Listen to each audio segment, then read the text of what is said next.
Good afternoon. My name is Stanley Forster, and today we're going to be talking about the physics problem-solving method. This is primarily intended for algebra-based physics courses, but something similar can probably be adapted to calculus-based courses. My name is Stanley Forster, and this talk is being given from Miami-Dade on June 6, 2023. Okay, so the problem-solving method.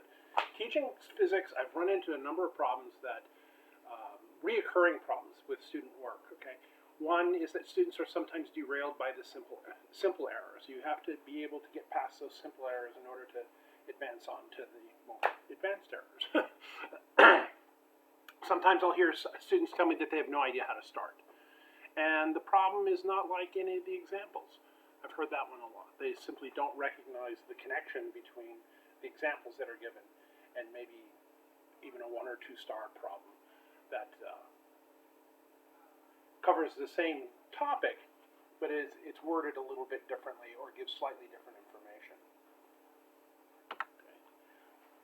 So, in order to combat this, okay, as part of teaching online, one of the things that I had to do was I had to come up with some direction that would substitute my sitting right next to a student during office hours. And so I came up with this generalized, simple to follow process. It's simple to follow, maybe not so simple to implement, but the steps themselves are fairly simple. I'm going to provide multiple opportunities to catch errors. We're going to build connections between concepts, and we're going to short circuit that equation hunting. Okay? The steps are different, but the concept can be generally applied to any complex problem. We take complex problems, we break them down into less complex problems, and we try to address each individually. Okay. The problem-solving method comes down to the key idea, the stock of data, ID equation, solve, substitute in your numerical data, and then most importantly, the sanity check. Okay, the key idea, we narrow the concept down to 1 or 2 ideas, vastly narrowing the scope of equation hunting. Hopefully we can identify at least to the concept at least to the level of a chapter in a textbook, preferably to a subsection in a textbook. And you can build that into a grading rubric if you want.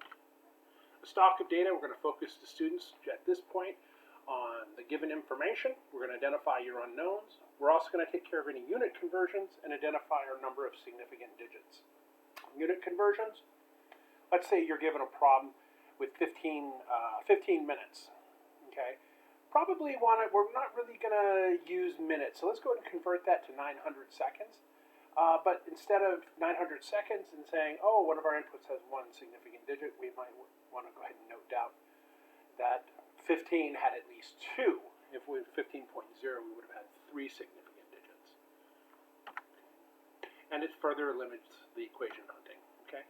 Next is our identify an equation.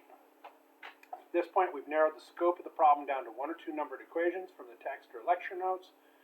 Probably most of those are listed in the chapter summary for the relevant chapter. And then we should be able to identify the correct equation from the unknown and the given information. Solve.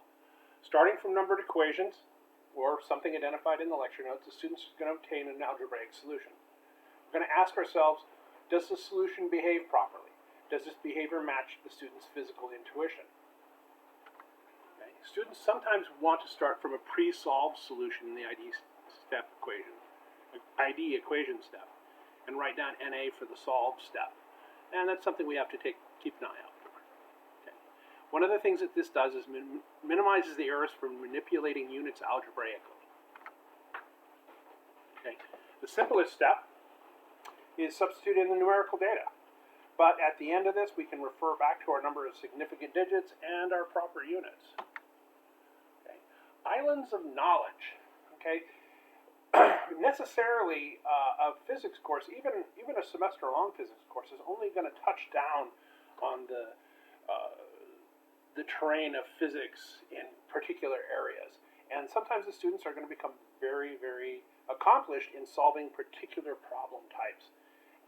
But if we stray a little bit from the problem types that are given, sometimes a student can quickly become overwhelmed.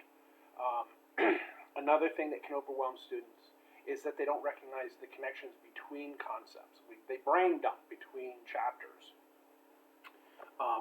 And so they develop what I think of are islands of knowledge, or places on that conceptual map where they're very competent, but beyond that, they're not. In the sanity check, we're going to ask the students to connect what they know to any prior knowledge. We're going to ask the students to connect what they know to prior knowledge will be other physics concepts. So we're going to be asking them to connect these islands of knowledge, and in doing so, they're going to create a landscape, a conceptual landscape, that hopefully will serve them better.